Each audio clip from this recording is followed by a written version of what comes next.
नमस्कार दोस्तों, सरकार की नजरों के नीचे बहुत बड़ा फ्रॉड हो चुका है। भारतीयों का अरबों रुपया पिछले 9 दिन में डूब गया है। इस पूरे मसले पर भारत की संसद ठप है। विपक्ष जांच की मांग कर रहा है, लेकिन मोदी सरकार कहती है कि हमारा अडानी से कोई लेना देना नहीं है। दोस्तों आप बताइए, क्या ऐसा हो सकता है क्या कि जो बिजनेसमैन ज्यादातर सरकारी कंपनियों को चला रहा हो, उसके बारे में सरकार ये कहे कि हमारा अडानी से कोई लेना देना नहीं है। अगर लेना देना नहीं है तो अडानी सरकारी कंपनियां कैसे खरीदते चले गए? नेपाल की सरकार से अडानी ने भारत की कंपनियों का सौदा तो किया नहीं होगा। बांग्लादेश की सरकारी बैंकों से अडानी ने लोन तो लिया नहीं होगा। दोस्तों, भारत में सत्ता और कॉर्पोरेट ने ऐसी साठगांठ की है कि देश समझ ही नहीं पाया है कि कब अडानी ही देश बन गए। अडानी के शेयर्स गिरे, अडानी का नुकसान हुआ तो अडानी ने कहा कि देश पर हमला है, लेकिन देश की सरकार कहती है कि हु इज अडानी, हम नहीं जानते।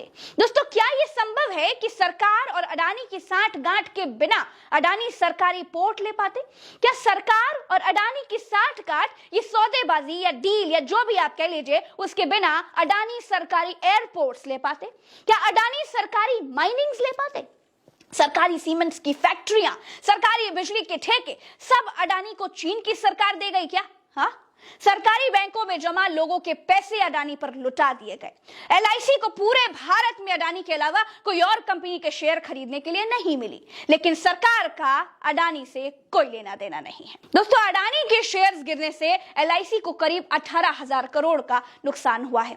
दोस्तों, आज की तारीख में हाल यह है कि एलआईसी और एसबीआई में जमा आपके पैसे पर खतरा मंडरा रहा है। अडानी को एसबीआई ने 21,000 करोड़ का कर्ज दिया है।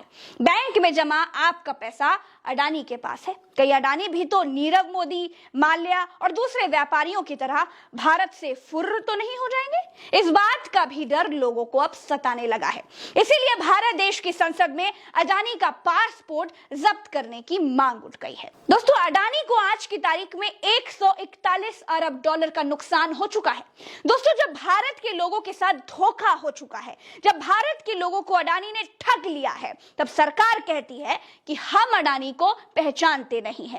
क्या इसीलिए कोई भारतीय एजेंसी अब तक अडानी के दंड फंद की जांच करने नहीं उतरी? हिंडनबर्ग की रिपोर्ट कहती है कि अडानी ने दंड फंद करके, आर्थिक भ्रष्टाचार करके फर्जी तरीके से अपना बिजनेस जमाया है। अडानी कहते हैं कि यह देश पर हमला है। अगर यह देश पर विदेशियों का हमला है तो भारत के इन्वेस्टर्स को अडानी के साथ खड़े होना चाहिए था। बाजार फिर भरभरा कर गिर क्यों गए?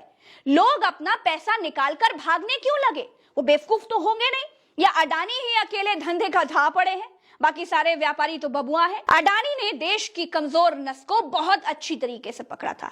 अपने हेर फेर का खुलासा हुआ तो बता दिया कि ये देश पर हमला है। अब देश निपटे। अडानी केवल माल बनाएंगे, मोदी जी के आशीर्वाद से केवल कमाएंगे। दोस्तों, आपको ये जानकर हैरानी होगी कि इतिहास में ये पहली बार है कि किसी कंपनी को घाटे से उबारने के लिए एफपीओ लाना पड़ा हो, और एफपीओ में पैसा आने के बाद भी, अबू धाबी के व्यापारियों के द्वारा पैसा लगाने के बाद भी एफपीओ तक रद्द करना पड़ा हो। दोस्तों, 20,000 करोड़ का एफपीओ 141 अरब डॉलर के नुकसान के आगे ऊंट के मुंह में जीरा भी नहीं है। हालात ये हैं कि अडानी, जो दुनिया के नंबर 1 अमीर आदमी थे, वो अब टॉप 20 से भी बाहर निकल गए हैं। हालत बहुत पतली है, देश में स्थिति बहुत नाजुक है, लेकिन आरबीआई को मालूम ही नहीं है कि उनकी बैंकों ने अडानी को कितना कर्ज दिया है। आरबीआई ने अब अपनी बैंकों से कहा है कि भैया हमको बताओ कि किसने अडानी को कितना कर्ज दिया है।